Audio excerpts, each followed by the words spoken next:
Hello everyone, welcome back on cam TV. बच्चों, previous lecture तक हमने क्वेश्चन नंबर 1 ख़त्म कर दिया।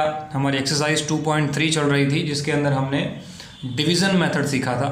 और उस डिवीज़न मेथड के अंदर हमने शुरुआत का जो क्वेश्चन नंबर 1 था, जिसके 3 क्वेश्चन कर लिए। सेम एज इट इज़ हमें क्वेश्चन नंबर 2 करना है। क्वेश्चन नंबर 2 जो हमें दिया गया है वो क्वेश्चन नंबर 2, उसके अंदर भी हमें डिवाइड ही करना है, पर वहाँ पे हमें चेक करना है कि क्या जो डिवीज़न आप कर रहे हो वो डिवीज़न करते वक्त रिमाइंडर 0 आ रहा है कि नहीं आ रहा है। क्लियर? क्वेश्चन के अंदर ऐसा बताया गया है, check whether the first polynomial is factor of second polynomial by dividing the second polynomial by the first polynomial. Means पहली पोलिनोमियल दूसरी पोलिनोमियल का फैक्टर है कि नहीं, वो चेक करना है। और चेक किस तरीके से करोगे? जैसे मैंने बताया कि आपका रिमाइंडर जो है वो 0 आता है कि नहीं आता है, वो आपको चेक करना है। अगर रिमाइंडर 0 आ जाता है तो आप लिख दोगे कि पहली पोलिनोमियल दूसरी पोलिनोमियल का फैक्टर है, वरना लिखेंगे कि वो उसका फैक्टर नहीं है। क्लियर? तो यहाँ पे इस बात का खास ध्यान रखना है कि कहीं पे भी अगर कोई एक पोलिनोमियल दूसरी पोलिनोमियल का फैक्टर होता है तो डिवीज़न के वक्त रिमाइंडर 0 आता है। ओके, ये खास ध्यान रखिएगा, आगे इसका थोड़ा यूज़ करना है इसलिए। सो टाइटल लगाइए क्वेश्चन नंबर 2। क्वेश्चन नंबर 2 के अंदर एक चीज़ आपको बताई गई है कि फर्स्ट पोलिनोमियल जो है वो है t² - 3, और उस पोलिनोमियल के अंदर जो दूसरी पोलिनोमियल बताई गई है वो है 2t⁴ plus 3t³ - 2t² - 9t - 12। Clear? इस प्रकार का हमें डेटा दिया गया है, और इस डेटा में क्वेश्चन जो है वो क्या है कि क्या ये पोलिनोमियल इस पोलिनोमियल का फैक्टर है कि नहीं, वो आप लोग को क्या करना है, चेक करना है। आप लोग चेक करेंगे उसको, उसके बाद आपको बताना है कि क्या ये जो डेटा दिया गया है वो डेटा सही है या गलत है। क्लियर? यानी कि ये पहली पोलिनोमियल दूसरी पोलिनोमियल का फैक्टर है या नहीं है, वो आपको क्या करना है, चेकआउट करना है। Understood everyone? चलिए, तो सबसे पहले हमको यही करना है जो मैंने आपको सिखाया था। p ऑफ x ऑलवेज अंदर लिखा जाता है, यहाँ पे p ऑफ t है तो उसको अंदर लिखेंगे। 2t⁴ plus 3t³ - 2t² - 9t - 12।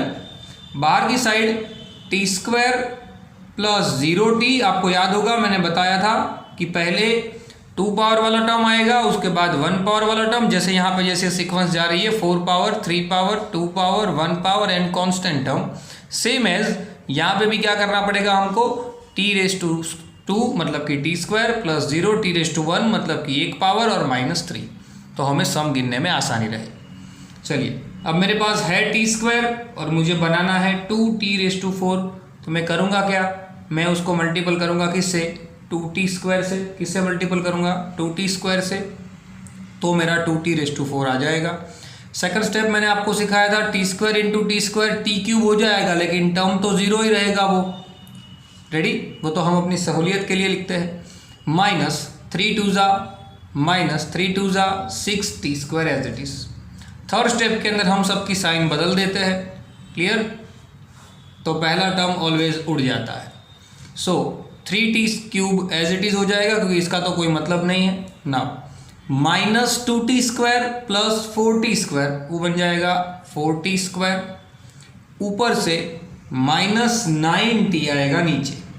अब मेरे पास है t² और मुझे बनाना है 3t³, तो मैं मल्टीपल करूँगा किससे, 3t से। 3t से मैं एक बार मल्टीपल करूँगा तो मेरा 3t³ जो है वो यहाँ पे आ जाएगा। Clear? Now plus plus plus 3 × 0 0 t × t t² minus plus minus 3 3 9t as it is. तो यहाँ पे भी साइन पहले तो बदल देंगे, साइन बदलने के बाद जो टर्म कट हो रहा है उसको कट कर देंगे। 4t² एज इट इज़, क्योंकि वो जो है वही मेन बात है, क्योंकि ये तो उसका कोई मतलब नहीं है। यहाँ पर भी देखिए 90 भी उड़ जा रहा है, देखिए, तो वहाँ पे हम अपनी सहूलियत के लिए लिखेंगे 0t, क्योंकि मुझे 0t एज इट इज़ यहाँ पे लिखना है। ऊपर से जो 12 है उसको नीचे ले लेंगे, तो उसको लिखेंगे -12। Okay, ready now. अब थोड़ा सा आगे बढ़ते हैं। मेरे पास t², यहाँ पे देखिए मेरे पास t² है और मुझे लाना क्या है 4t²। तो मैं किससे मल्टीपल करूँगा t² को 4 से, तो t² को 4 से मल्टीपल करूँगा तो 4t² आ जाएगा। सामने 4 × 0 0, साथ में t तो है ही, तो 0t, और 4 × 3 12, बट माइनस की वजह से -12। यहाँ पे साइन जो है वो मैं बदल दूंगा, तो ये भी उड़ जाएगा, ये तो पहले से ही उड़ा हुआ है, -+12 भी उड़ जाएगा, मतलब कि रिमाइंडर जो है वो 0 आ जाएगा। तो रिमाइंडर 0 आ जाता है, तो मैंने आपको बताया था यहाँ पे एक स्टेटमेंट लिखना है क्या, here the first polynomial is factor of second polynomial.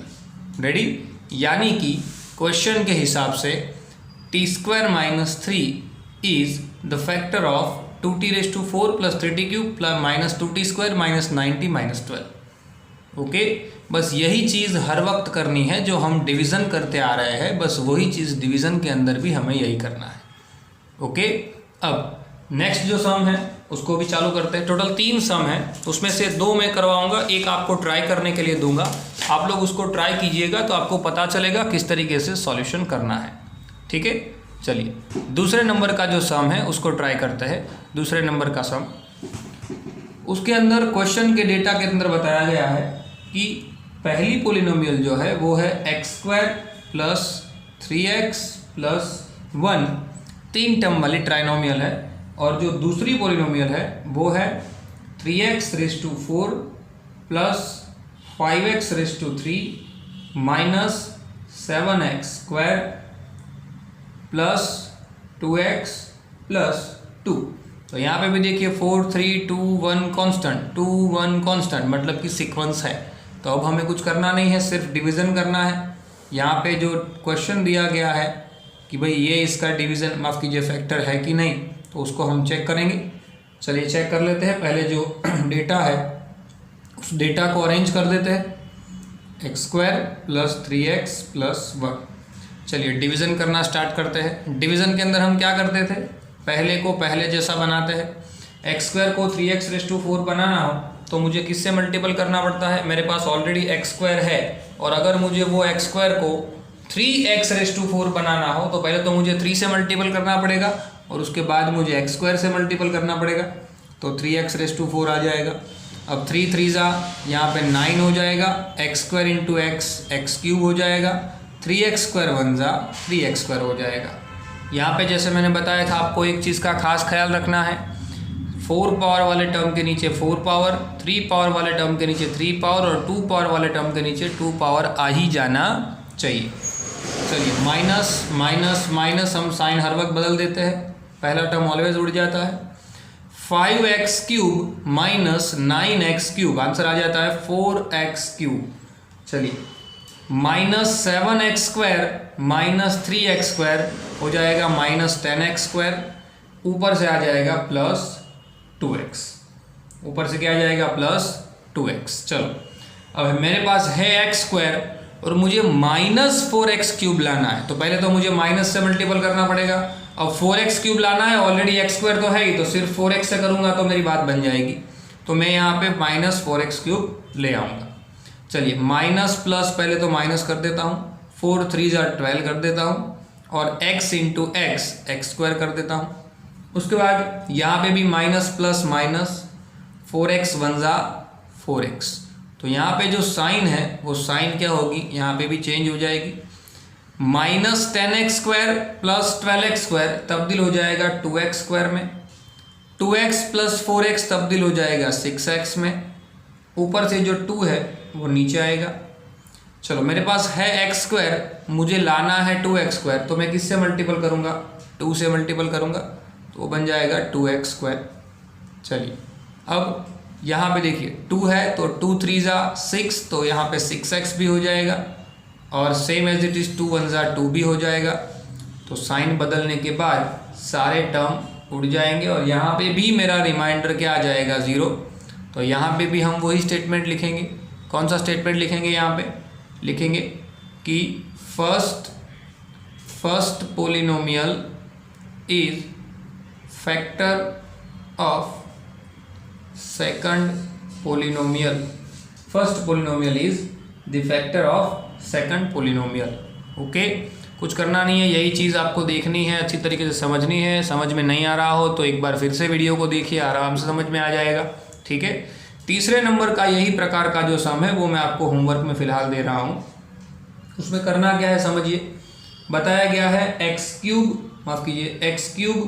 Minus 3x plus 1 और दूसरी पोलिनोमियल है x⁵ plus 5x⁵ minus 7x² plus 2x plus 2। मतलब कि ये जो पोलिनोमियल है ये इस पोलिनोमियल का फैक्टर है कि नहीं वो चेक करना है।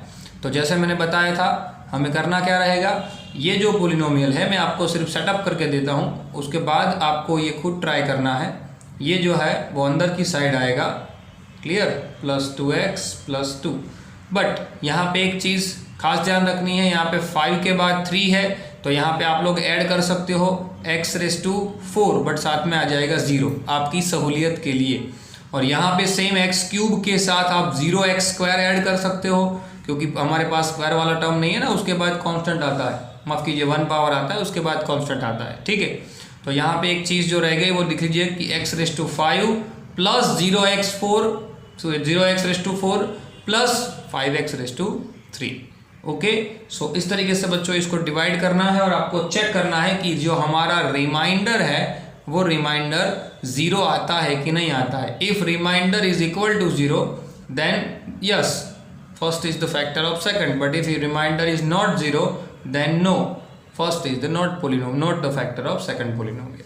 ओके, सो बच्चों यहाँ पे जो 2 सम पड़े हैं उसको अच्छी तरीके से प्रैक्टिस करना, अच्छी तरीके से लिखने की ट्राई करना, क्योंकि डिवीज़न वाले सम एग्ज़ाम में पूछे जाते हैं। 2 मार्क का सबसे इम्पोर्टेंट क्वेश्चन है। हर वक्त जैसे मैं आपको बताता हूँ कि जो भी चीज़ पोलिनोमियल या तो अलजेब्रा में आप लोग पढ़ रहे हो, चाहे इसके बाद के चैप्टर में भी पढ़ोगे, लीनियर में, उसके बाद भी पढ़ोगे क्वाड्रेटिक इक्वेशन के अंदर, तो उन सारे सम को स्पेशली इस प्रकार के जो मैथमेटिकल माफ़ कीजिए कैलकुलेशन वाले जो सम हैं वो उसको अच्छी तरीके से प्रैक्टिस कीजिए, क्योंकि जितनी प्रैक्टिस आप इसमें करोगे उतनी आपकी गलतियां जो है वो कम होती जाएगी, क्योंकि प्लस और माइनस साइन की मिस्टेक्स यहाँ पे बहुत आएगी, तो वो ना हो उसका हमें खास ध्यान रखना है। ठीक है, सो बच्चों मिलते हैं अगले लेक्चर में। Till then thanks a lot.